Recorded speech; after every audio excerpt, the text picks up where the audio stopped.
amigos, ¿cómo están? El tema que tendremos el día de hoy es el desarrollo personal social en los primeros años. Bueno, ahora pasamos con nuestra mesa y nuestros especialistas. Buenas tardes, empezamos Miguel contigo, Sí. con tu participación. Bueno, quiero agradecer a la Red de Promoción de la Infancia y a Salgalud Comunicación por permitirme participar en este programa y compartir con ustedes algunas ideas sobre el desarrollo emocional del niño y sus posibles aplicaciones a los temas educativos. Quisiera empezar diciendo que hay una concepción tradicional del niño y del recién nacido, que es una persona pasiva, que no se da cuenta de nada de lo que pasa alrededor de él, que es una persona moldeable y maleable y que no se acuerda de nada de lo que acontece en esos primeros años de vida. Esta es una verdad a medias. En primer lugar, porque es cierto que no se acuerda. No se acuerda porque no tiene memoria verbal y nosotros evocamos por memorias verbales. Pero lo que sí no es cierto, como veremos ahora, es que esto no queda inscrito dentro de sus cabecitas y que después repercute o aparece en el desarrollo de su personalidad, en el desarrollo de su salud mental e incluso en su desarrollo neurológico. Para nosotros el recién nacido es una persona con derechos, gustos y particulares. Es una personita que está en constante búsqueda y registro, búsqueda de contacto y registro de todo lo que acontece a su alrededor, sobre todo de sus experiencias afectivas, las cuales van a ir moldeando para bien o para mal todo su desarrollo emocional posterior. Todo esto se puede apreciar en la teoría del apego, que es una teoría que se ha desarrollado mucho últimamente, que tengo muy pocos minutos para hablar sobre ella, pero podría decirles someramente que la forma en que las mamás o los cuidadores aman, se relacionan o atienden a los recién nacidos y a los niños va a tener una función muy importante en el desarrollo emocional de esto y cómo estos más adelante van a poder amar, querer y una cosa muy importante, dejarse querer. Porque mucho se habla de amar a otra persona, pero un tema que no se percibe mucho su trascendencia es que también hay personas que no se dejan querer por este tipo de experiencias.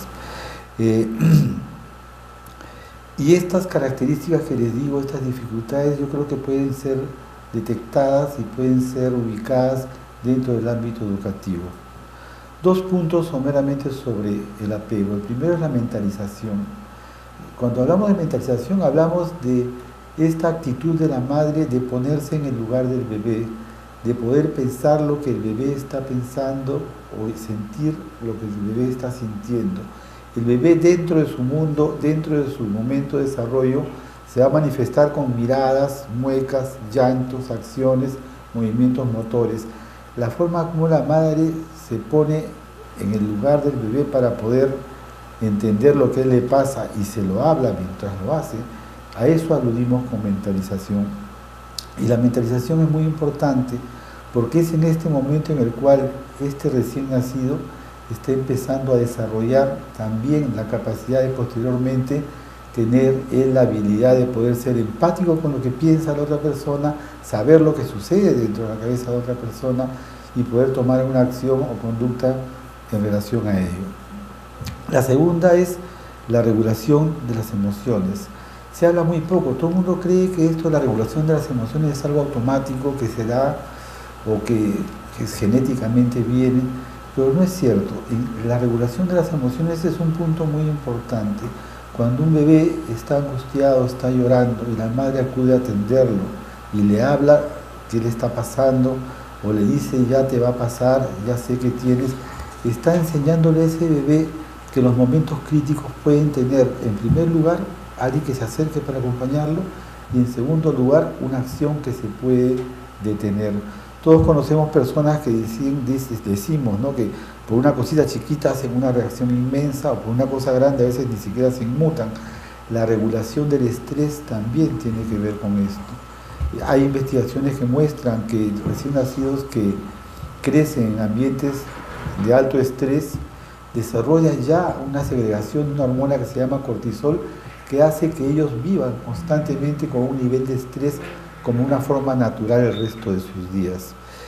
Entonces, la regulación de las emociones supone tomar conciencia de la relación entre la emoción, cognición y comportamiento para poder desarrollar buenas estrategias de afronte.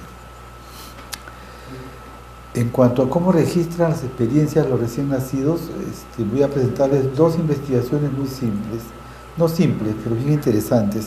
La primera que la hizo un investigador O'Connor en el año 2002, y él demostró cómo la ansiedad de la madre durante el embarazo, madres que han tenido un monto muy fuerte de ansiedad entre el embarazo, hay una correlación en un estudio de seguimiento hasta los 20 años con la aparición de psicopatologías en niños y adolescentes en un porcentaje mucho más alto que un grupo de control. Otra cosa que es sumamente interesante, se hizo un trabajo con 412 casos forenses de suicidios por asfixia, y cuando se investigó la historia de estas personas, un alto porcentaje de ellos habían tenido asfixia durante el nacimiento. Es decir, hay una correlación entre la asfixia durante el nacimiento y la posibilidad de que en el lamentable momento que alguien decide quitarse la vida, se la quite también a través de la asfixia. Esto nos muestra que hay un registro que discurre por el hemisferio derecho, creo que es, ¿no es cierto?, el que no tiene verbo, el que se registran emociones y sensaciones.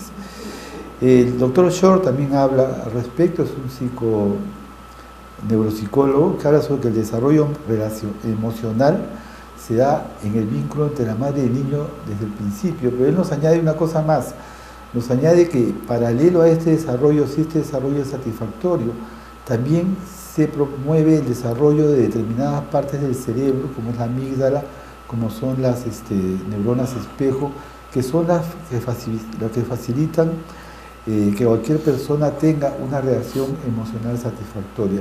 Las neuronas espejo son unas neuronas que están en la parte frontal de nuestro cerebro y que constantemente van repitiendo todo lo que ven, inclusive lo que no estamos percibiendo conscientemente. Todo lo repiten tal cual. ¿Y qué es lo que se está investigando ahora? Que eso, bebés que no tienen una mentalización suficiente, no desarrollan suficiente las neuronas espejo, y eso está íntimamente vinculado con la posibilidad de poder establecer contactos empáticos posteriormente. Todo esto pues nos lleva a la importancia de lo ambiental y los vínculos afectivos en el desarrollo del niño, lo que nos permitirá más adelante hacer un puente con el trabajo educativo, porque hay vínculos que pueden favorecer un desarrollo y vínculos que pueden obstaculizarlo. Dos grandes paradigmas trajo abajo el tema del apego. El primero de ellos era que antes se privilegiaba lo genético. Lo genético determinaba, entre comillas, todo el desarrollo posterior. Después de una serie de investigaciones hechas por neurólogos, se sabe que no es así. Se sabe que si no hay un estímulo ambiental que active o promueva lo genético no se desarrolla. Un ejemplo común, la gente que está vinculada a educación, todos tenemos el área de Broca en el cerebro, que es el área del lenguaje. Si no hay una estimulación de ese lenguaje no se desarrolla y el área de Broca tampoco. Entonces, lo ambiental tiene prevalencia sobre la posibilidad de activar o potenciar lo genético. Por eso es que hay una nueva palabra que se usa, ya no se habla de ambiente o se habla de genético, se habla de epigenético. Ambos están integrados. La segunda es la prevalencia de lo cognitivo frente a lo emocional. Mucho se hablaba de la estimulación temprana para que el niño tenga un desarrollo motor, tenga un desarrollo cognitivo. Pero ahora se sabe que un niño que no tiene un apego seguro, que no tiene una confianza básica, que no está seguro del amor o del contexto y del entorno, difícilmente se va a poder arriesgar a aprender cosas nuevas, que es lo que implica el trabajo en lo cognitivo. Entonces, la comunicación emocional y la maduración del afecto son fenómenos clave para que lo cognitivo pueda desarrollarse y pueda fluir de una manera más libre. Esta importancia de los vínculos nos abren espacios trascendentales para el trabajo educativo, porque también se ha probado de que este tipo de situaciones que viven los niños pequeños no es que se queden así.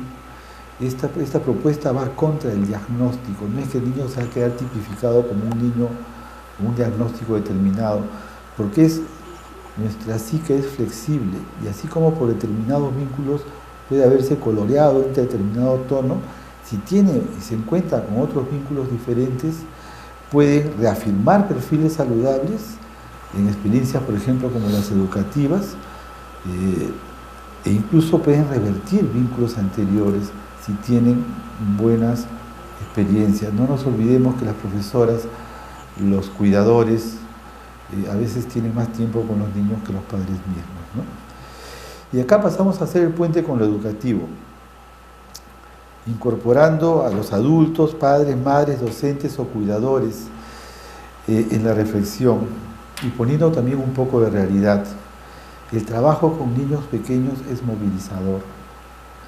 En primer lugar, porque estas situaciones nos evocan experiencias personales que hemos vivido en nuestra infancia y que han hecho que incorporemos pautas de relación y pautas de acción de las cuales no somos conscientes, no las pensamos, actuamos en función a ellas. Por ejemplo, aquellas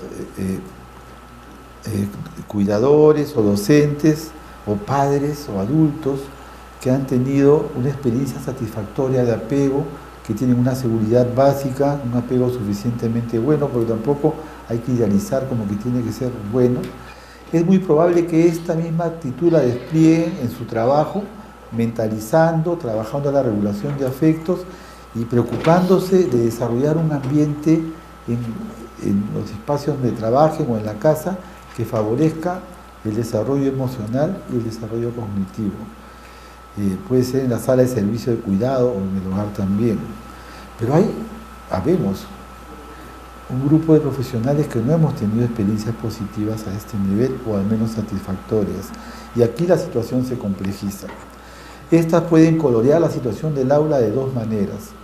Puede ser que, como no se siente bien porque le evoca esas experiencias insatisfactorias, repita sin darse cuenta aquellas cosas que ella vivió insatisfactoriamente o que él vivió insatisfactoriamente. Y repetir aquello que vivieron. Y ojo, que no es por falta de capacitación, no es por falta de formación, es por falta de autoconocimiento, es por falta de no tener un espacio donde poder reconocer cómo es que obra o actúa. Pero también es importante esto, ¿no? Que este tipo de experiencias pueden ayudar a la inversa. Una persona que puede desarrollar algún tipo de flexibilidad puede resarcir situaciones previas de su infancia e incluso las experiencias con niños podrían ayudarlas a aspirar a ellas, a tener una vida más satisfactoria. Es decir, los niños pueden también enseñarnos y podemos aprender de ellos de que se puede vivir de una mejor manera. Bueno, terminando ya por temas de tiempo, pienso que en ambas situaciones lo importante es siempre tener un espacio, una tutoría personal o grupal donde las situaciones difíciles que pasemos en los diferentes espacios con los niños pequeños pueda ser conversada. Yo hacía grupos de situaciones críticas en el salón, por ejemplo, o de situaciones críticas en el hospital con enfermeras, y eso es muy positivo tanto para el trabajo con los niños como para el autoaprendizaje personal. Y si la institución no los provee, porque a veces sucede eso, es importante generar grupos de pares en los cuales se puedan intercambiar. Es muy común cuando uno tiene un trabajo muy intenso, sale con ganas de contarle el trabajo a alguien. Es lo que los chicos llaman botar la pepa. Pero ¿qué sucede? Que estos trabajos nos cargan de cosas. Y si no sabemos cómo metabolizarlas o no tenemos la experiencia para hacerlo, lo que estamos buscando es buscar a alguien a quien contársela. Y eso ayuda también a poderla ver. Bueno, me parece importante terminar diciéndoles que cuando nosotros podemos identificar conductas extrañas o malas conductas, entre comillas, de nuestros niños, es importante tomarlas como mensajes. Esas son acciones que nos están comunicando algo que les pasa adentro de su cabecita a estos niños y como no lo saben, lo actúan y lo manifiestan de esa manera. Y esto podría ser ayudado con un vínculo o relación con el adulto, con el padre, con el docente, con el cuidador. Si es que este adulto tiene la capacidad de poder mentalizar a esta persona, ponerse en el lugar de él, trabajar un poco en la regulación de sus afectos y Y bueno, también habrán casos en que trasciende lo que pudiéramos hacer los profesores, los adultos o cualquier persona que esté en torno al niño. Y en estos casos sí es importante el trabajo educativo como la primera línea de detección de dificultades que puedan llevar a estos niños a que busquen una ayuda más especializada. Muchas gracias por su tiempo. Gracias, Miguel. Pasamos ahora con Marta. Bienvenida, Marta. Gracias, Ethel, gracias por la invitación. Para mí es un privilegio acompañarlos esta tarde. Creo que la tarea del cuidador, de la cuidadora, del maestro, cualquier profesional de la salud o la educación que se dedica a niños menores de 3 años es realmente sagrada, porque ninguna etapa en el desarrollo del ser humano es tan importante como esta primera etapa, entre los 0 y 3 años. Y creo que también es importante el concepto de cuidar al que cuida. Y creo que esta plataforma virtual es una forma eficiente, concreta, de cuidar a todos aquellos que cuidan a nuestra infancia, ¿no? De esta manera esperamos, Miguel, yo y todos los presentes, que nuestra exposición sea una forma en que ustedes sientan un abrazo cálido por la tarea que desempeñan cada día con los niños que están a su cargo. Miguel nos habló de apego y quiero resaltar, porque creo que hablar de desarrollo emocional es precisamente hablar de apego. Hace alusión a ese vínculo intenso entre el niño y un cuidador primario, ¿no? Lo importante que tenemos que tener en cuenta como docentes o cuidadores es precisamente que el apego nosotros lo vamos a observar cuando el niño se siente en una situación de amenaza, ¿no? Eso es importante, no es que uno pueda observar el apego las 24 horas del día. Y al respecto, es importante tomar en cuenta cómo los adultos recibimos, por ejemplo, el llanto de los niños. El llanto de los niños suele ser un estresor muy fuerte para el adulto. No queremos escuchar a los niños llorar, no queremos que los niños sufran. O, de alguna manera, también ese llanto lo podemos tomar como un cuestionamiento a nuestra eficiencia. Es decir, tenemos muchas formas de connotar el llanto de un niño y a veces olvidamos tener en cuenta que ese niño lo que está mostrando es un caudal de salud emocional, ¿no? Está diciendo, tengo miedo, estoy asustado, no veo a mi mamá, quiero verla, y no tenemos que reprimir ese estado emocional, sino lo tenemos que acoger. Es fundamental dentro del desarrollo del apego considerar el concepto de apegos múltiples. El niño tiene un apego primario con la madre, el padre o la cuidadora más importante, puede ser la abuela, pero también tiene la capacidad de desarrollar apegos múltiples. Y en ese sentido, el rol de la maestra o del cuidador es fundamental.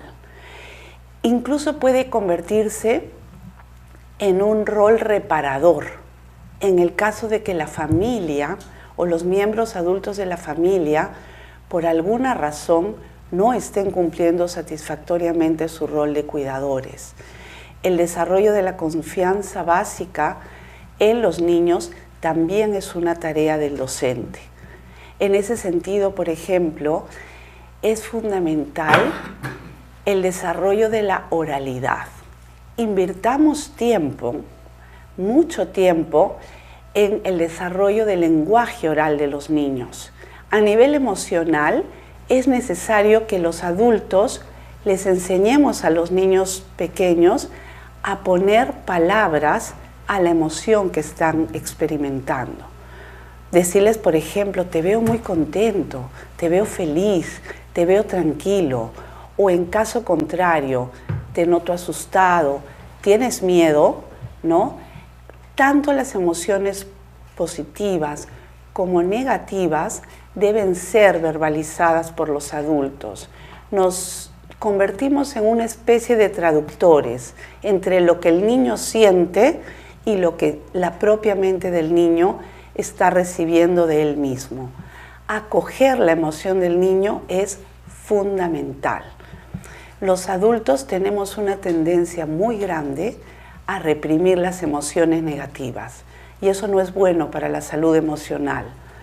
Un ejemplo clave se da cuando los niños pequeños se caen.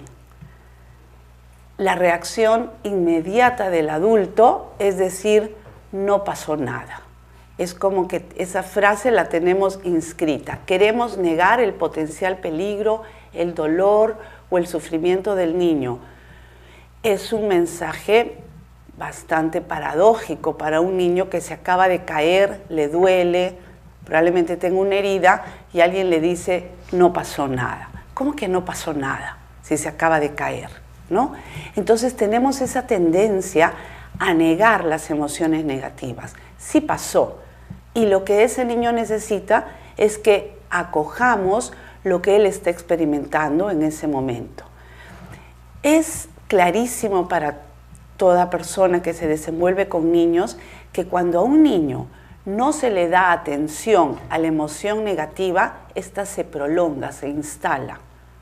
Pero si se le da atención inmediata, el alivio que siente reduce los niveles de ansiedad y el niño se regula emocionalmente más rápido. Cuando un niño se cae, por ejemplo, si el adulto le dice ven o acude hacia él y utiliza una nana, una rima tipo sana, sana, sana, colita de rana, el niño rápidamente se va a volver a activar. Hablando de la oralidad, yo quisiera sugerir a todos los docentes que tengan un repertorio amplísimo de nanas, de rimas, de poesía, porque tienen una función fundamental en el desarrollo emocional de los niños. Ya lo había señalado Winnicott, gran psicoanalista, hablando de la función de las nanas en el desarrollo emocional. Cuando hablo de nana, me estoy refiriendo a estribillos como pollito asado, también conocidas por todos, o dale, dale, dale, dale a la mochita. La tradición popular recoge centenares de nanas y hoy por hoy a través de internet tenemos acceso a muchísimos recursos.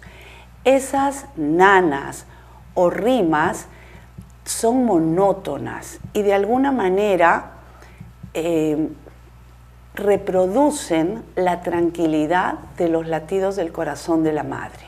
Entonces, cualquier estado emocional perturbador de un niño o del grupo de niños puede resolverse adecuadamente a través de estos recursos lingüísticos, que además van a enriquecer muchísimo la oralidad y el desarrollo cognitivo de los niños, porque van a enriquecer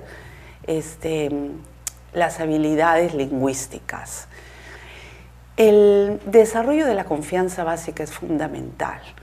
Para eso, el adulto, el cuidador, tiene que ser una persona confiable y ofrecerle al niño un mundo previsible. Eso quiere decir que debe cumplir todo aquello que le ofrece. Bien decía Miguel que creíamos los adultos que los niños no se daban cuenta de muchas cosas, pero no es cierto. Ellos registran absolutamente todo. Tengo el privilegio, como docente y terapeuta, de desenvolverme en un ambiente hospitalario, donde intentamos llevar a los niños su derecho al juego y a la educación. Ese es un ambiente bastante especial porque podemos observar las formas de apego del niño, no solo con sus cuidadores primarios, sino también con otro tipo de cuidadores, llámense voluntarios, enfermeras, médicos, técnicas. Y en ese escenario uno puede observar cómo las formas de apego ambivalente, ansioso, inseguro del adulto son transmitidas a la relación con el niño. El ejemplo clásico es que cuando un niño menor de 3 años llora en un hospital, por lo general va a haber un adulto que le diga, si sigue llorando, le voy a decir a tu mamá que no vuelva. ¿no? Lo que no hace sino disparar completamente los niveles de ansiedad del niño. Es probable que se calle, pero el motor no va a ser la regulación emocional, sino el miedo, ¿no? Y eso produce profundas heridas psíquicas que tendrá como desafío reparar cuando sea adulto. Nos preguntamos, ¿la persona adulta que es capaz de decirle a un niño, es una persona cruel o mala? De ninguna manera. Es una persona más bien que no tuvo el apego seguro y por tanto no puede transmitir tampoco un apego seguro. Esta persona no solo necesita una mayor profesionalización de la experiencia, sino también, como decía Miguel, reparar asuntos personales de índole emocional. Muchas veces me encuentro con niños realmente experimentando un infierno de desolación y angustia. Y si es que hay lenguaje verbal, uno le pregunta, ¿cómo te puedo ayudar? Y lo único que es capaz de responder el niño es, mamá, mamá. Lo único que puede calmar la ansiedad en ese momento es la mamá. Y uno les dice, yo te puedo ayudar, cuéntame cómo es tu mamá. Un poco tratando de, a través del lenguaje, de la proximidad, de presentarnos ante él como una figura cálida y confiable, decirle cómo te ayudo, dime cómo es tu mamá. Es increíble los recursos que ellos pueden desarrollar. Un niño me decía, tiene 2 ojos, una boca, ¿no? Una nariz. Señalaba la estructura física de su mamá como que fuera única y particular, y es que para ese niño la mamá es única, particular e irrepetible. Y yo le decía, con esas señas de todas maneras la voy a encontrar, ¿no? Darle esa tranquilidad que el niño necesita. Ser confiable es fundamental. En el manejo de su tiempo, el niño pequeño tiene que saber qué viene después. Si es la hora de la comida, tiene que ser la hora de la comida. Si va a venir una visita y una persona extraña, anunciarles que va a venir una visita y una persona extraña. Una recomendación que quiero darles a todos es que evitemos juicios, evitemos usar adjetivos en nuestro trabajo, poner etiquetas, no solo a los niños, sino también a los padres de familia. Evitemos decir, es una madre descuidada o es un padre irresponsable.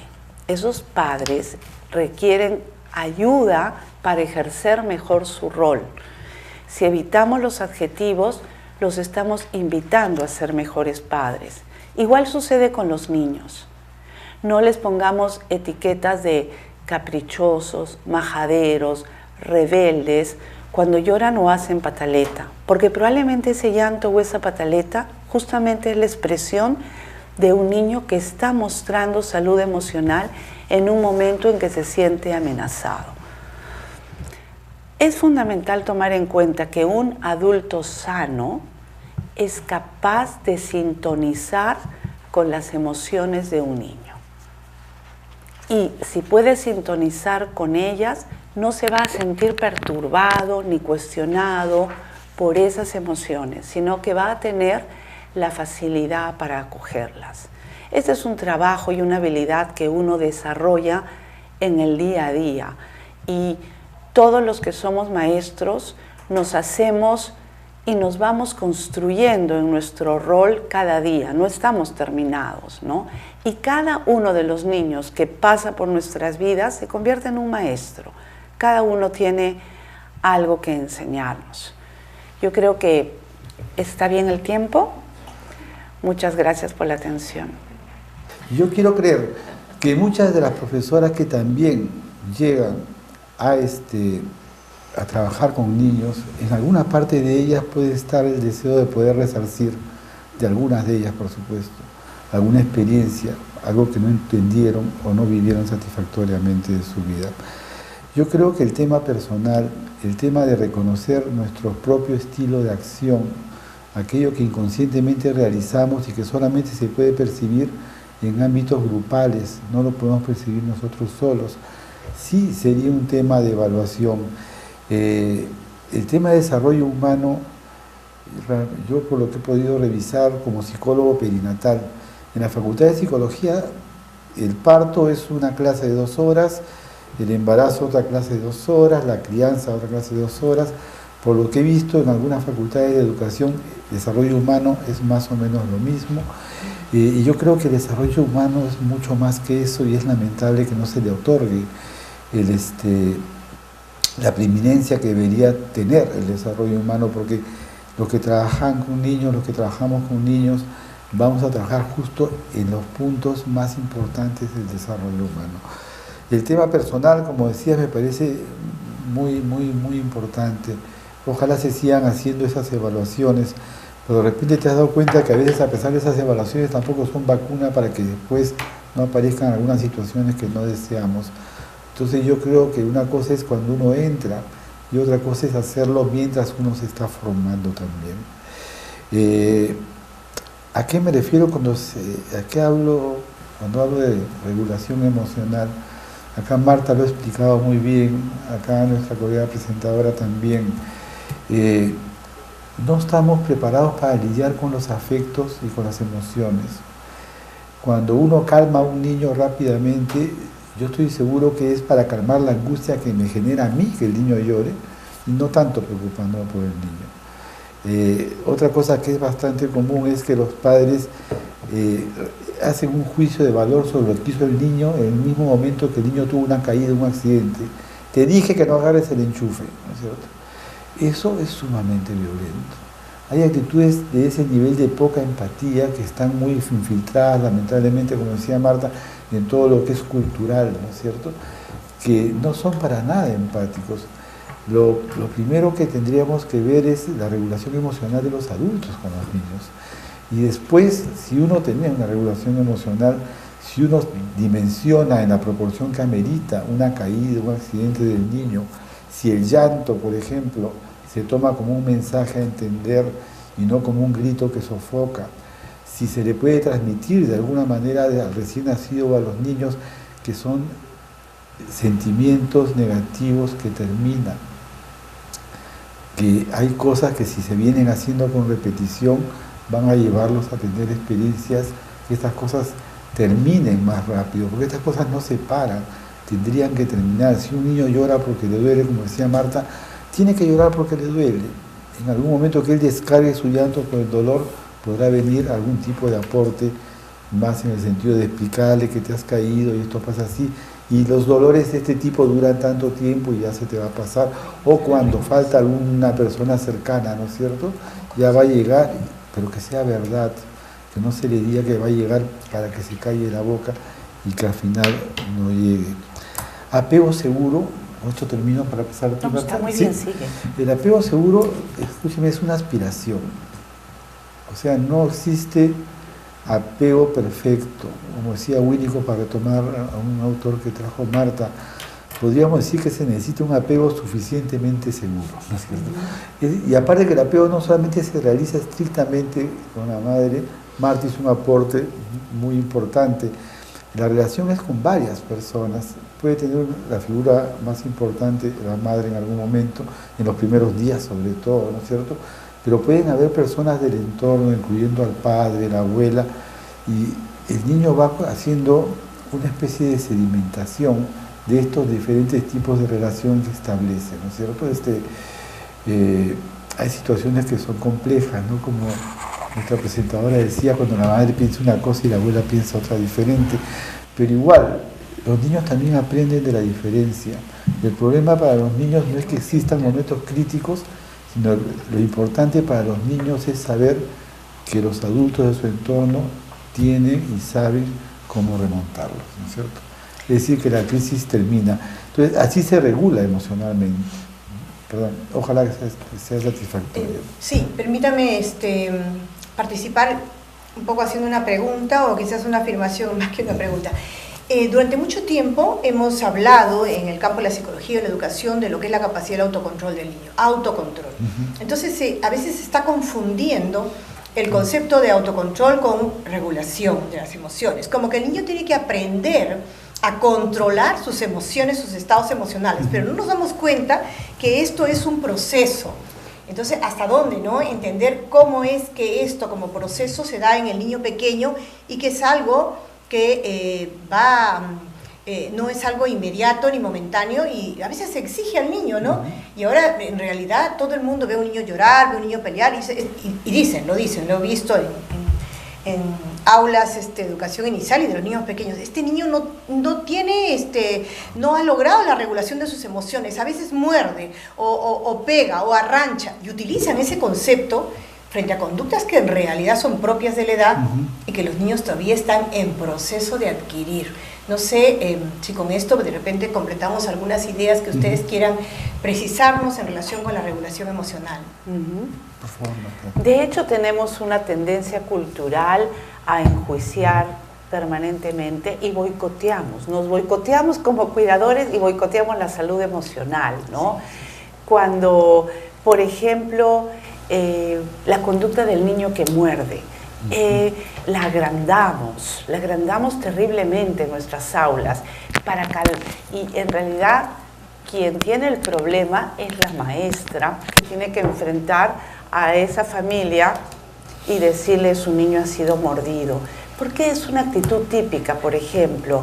Porque el niño está en ese paso en el desarrollo de la oralidad, de poder hablar, de poder expresarse. A veces las palabras no le alcanzan y tiene que recurrir a un impulso agresivo como es un mordisco. Entonces, si tildamos a ese niño ya como un niño agresivo, le estamos poniendo una etiqueta que va a arrastrar mucho tiempo. Y eso sí genera problemas en el desarrollo. Lo mismo sucede con niños cuando los llamamos tímidos, sensibles, huraños. No, todos tenemos estilos distintos. Algo bien importante también que tiene que ver con el apego, nos preguntaba cómo identificarlo, ¿no? O sea, como dice Miguel, no existe el apego perfecto, sino suficientemente bueno, suficientemente seguro. Pero el niño con apego seguro, suficientemente seguro, es un niño explorador, ¿no? Es un niño que no tiene miedo, que va a explorar, que quiere saber, que quiere conocer, ¿no? Con mucha iniciativa, creativo. Y a veces también inhibimos esas conductas de exploración, ¿no? Entonces, tenemos que tomar conciencia y darnos cuenta que muchas veces boicoteamos el desarrollo de la salud emocional porque no dejamos que los niños cumplan las tareas de desarrollo. Más adelante lo vemos en la adolescencia, cuando los padres o los maestros se quejan de que los muchachos se han vuelto muy rebeldes. Esa rebeldía es esperada, es fundamental, es necesaria para el proceso de diferenciación, de autonomía, de crecimiento. Entonces, da la impresión que no damos la bienvenida a hitos del desarrollo que son fundamentales y los convertimos en algo negativo cuando en realidad son esperados y son necesarios para el desarrollo. Preguntaba, no recuerdo el nombre, ¿qué pronóstico para aquellos niños que viven en situación de abandono? En realidad,